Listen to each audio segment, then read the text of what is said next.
Putri Cina pun pergi ke Jawa, melewati Tuban menuju Majapahit.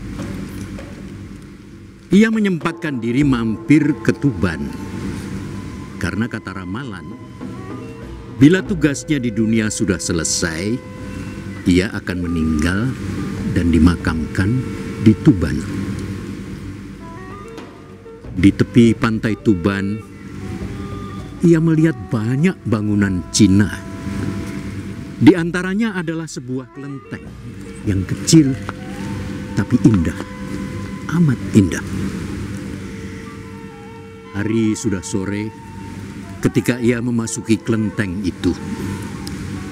Ia mengambil hiu, lalu mengangkatnya tinggi-tinggi dengan menghadap ke laut. Angin bertiup kencang. Di kejauhan tampak gelombang-gelombang kecil kebiru-biruan. Lewat laut itukah dulu ia pertama kali datang dari negeri Cina untuk menapakkan kaki di tanah Jawa? Ataukah tak pernah ia mengarungi lautan itu karena sejak semula ia sudah dilahirkan di tanah ini? Dan perasaan seperti sebuah pengalaman nyata yang tak akan dilupakannya. Ia menimbang-nimbang, indah juga rasanya mengarungi lautan. Mungkin itu adalah suatu kenangan yang nyata. Mungkin. Dulu ia mendarat di Tuban ketika pertama kali datang di tanah Jawa. Mungkin itu sebabnya mengapa esok bila saatnya tiba, ia ingin mati di tempat ini. Di Tuban aku datang ketika perahuku datang di tanah Jawa. Dari Tuban aku pergi ketika selamanya aku harus meninggalkan tanah Jawa. Ia melanjutkan sembahyangannya. Bersujudlah ia di Kim Sin atau patung Kongco Hok Tek Cheng Sin. Kongco Hok Tek Cheng Sin adalah pelindung orang miskin. Ia tak menuntut persembahan apa-apa. Ia juga mau ditempatkan di mana saja. Jembangan pecah pun dapat dijadikan tempat pemujaannya. Katanya, akan mudah terkabullah bila orang memohon rezeki lewat perantaraan Kongco Hok Tek Cheng Sin. Panen akan berhasil dan ternak akan berkembang biak kalau orang rajin memuja Kongco Hok Tek Cheng Sin.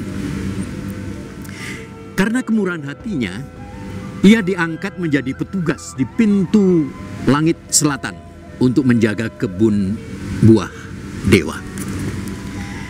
Karena itu orang-orang memuja dia sebagai dewa bumi. Kongco Hok Tek Cheng Sin digambarkan sebagai orang tua, putih jenggot dan rambutnya, dan selalu tersenyum ramah. Ia ditemani seekor harimau yang namanya Hu Jang Jun. Harimau itulah yang membantu Kongco Hok Tek Cheng Sin mengusir roh jahat dan menolong rakyat dari malapetaka. Sambil mengangkat hiunya di depan Kongco Hok Tek Cheng Sin, Putri Cina menggumamkan doa yang dihafalnya.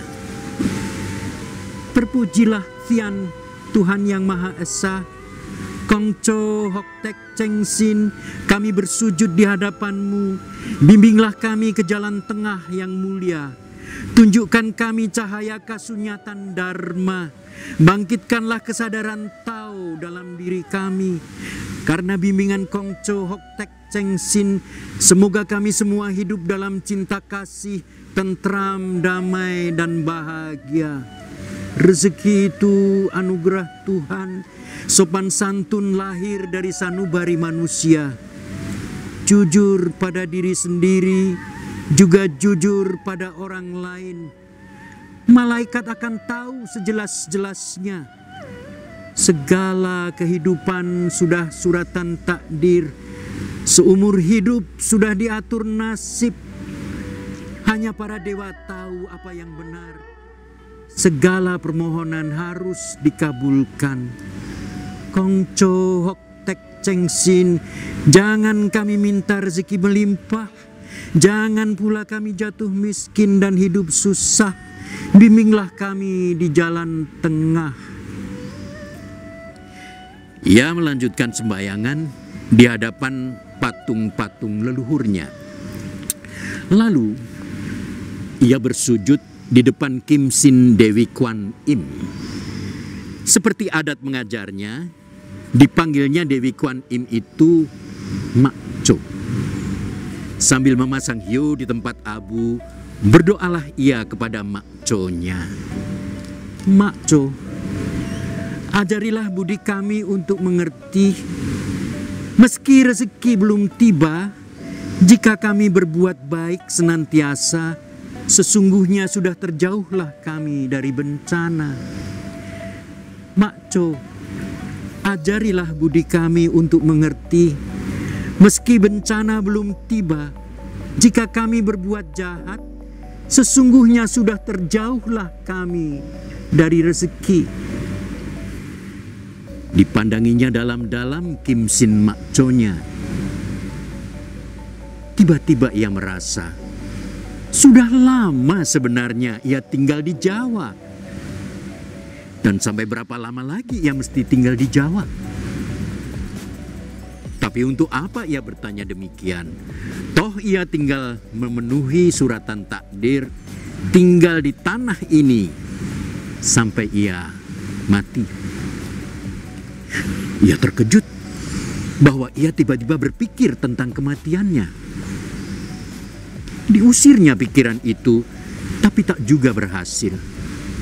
Malah datang ke dalam ingatannya kata-kata Liu Chungyuan, penyair kuno dari Cina. Kata Liu Chungyuan, aku tahu usia tua akan tiba. Usia itu akan datang dengan tiba-tiba. Tahun ini mungkin aku belum menjadi lemah, tapi lama-lama ketuaan itu akan tiba juga. Gigi-gigiku akan berguguran dan rambutku akan rontok. Untuk berlari, tenaga tak kupunyai lagi. Apa yang harus kuperbuat? Mengapa aku takut akan itu semuanya? Peng Chu dan Lao Tse tak lagi ada. Chuang Tzu dan Kung Tzu telah pergi untuk selamanya.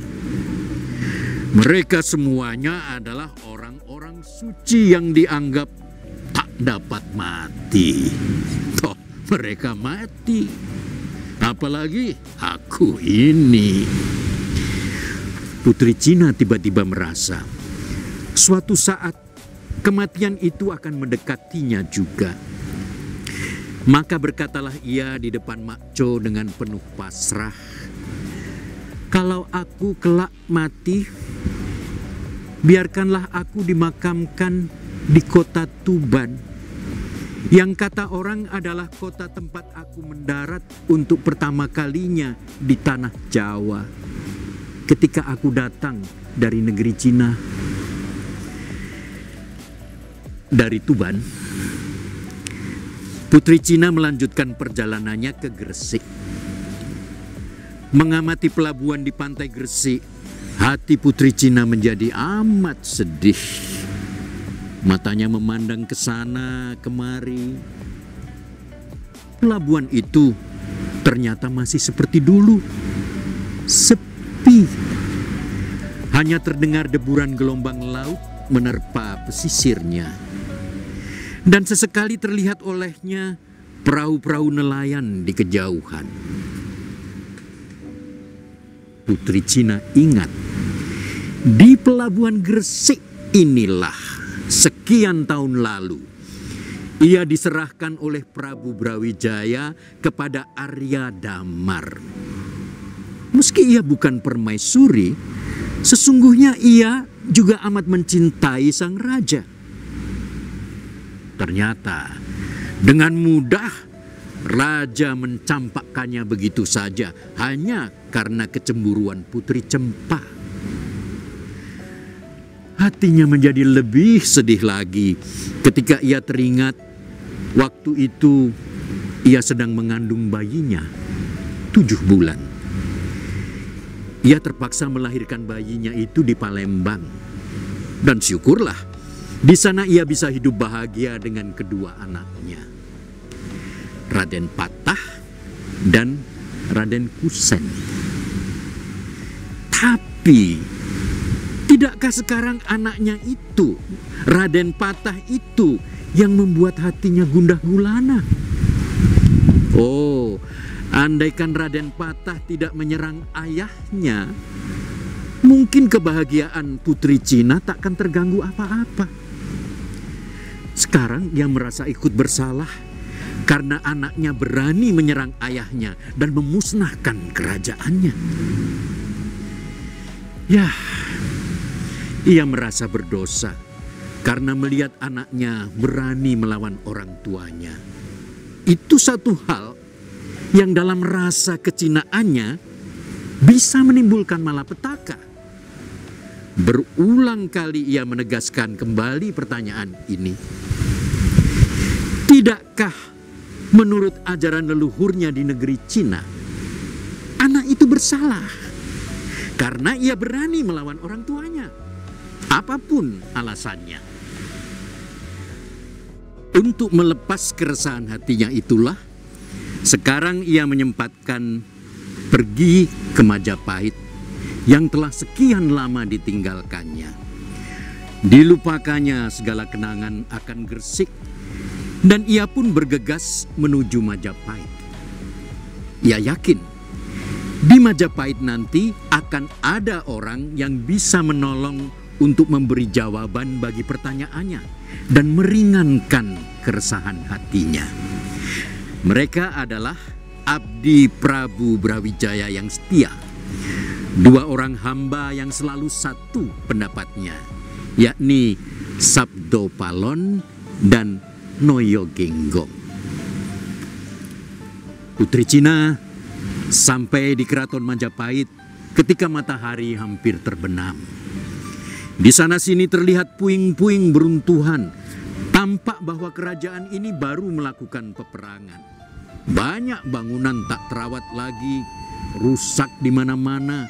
Maklum, tak banyak perhatian dicurahkan untuk merawat pusat kerajaan Jawa yang telah ambruk ini. Sekarang pusat kerajaan sudah dipindahkan ke Demak. Putri Cina menyempatkan diri untuk sejenak menengok puri tempat dulu ia tinggal. Di taman puri itu, dulu ia dan Prabu Brawijaya sering berkasih-kasihan. Di situ ada sebuah kolam tempat ia mandi bersenang ditemani dayang-dayang, dan Baginda Raja suka menikmati dirinya yang telanjang. Tak jarang setelah demikian, Baginda lalu mengajaknya bermain cinta di dalam puri tempat tinggalnya. Sekarang kolam itu kelihatan kotor dan purinya berantakan. Rupanya perubahan sejarah menuntut orang untuk meninggalkan segala-galanya yang lama.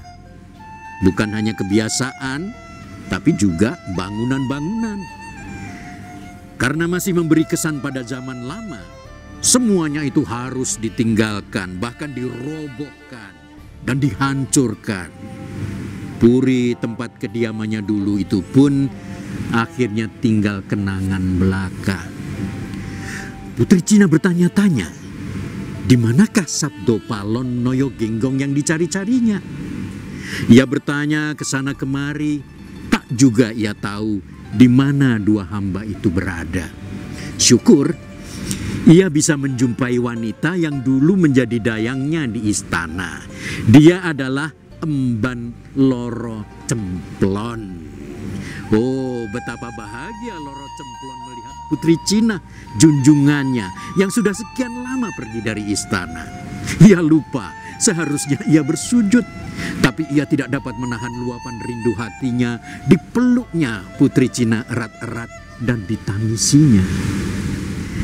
Dari Loro Cemplon, Putri Cina tahu Sabdo Palon Noyo Genggong sudah tidak ada di Majapahit. Begitu Majapahit kalah dan bubrah, kedua abdi setia itu pergi ke Banyuwangi. Katanya, di sana mereka hendak mempersiapkan diri untuk murca, menghilang dari dunia. Soalnya, di dunia ini tiada lagi junjungan yang hendak diabdinya.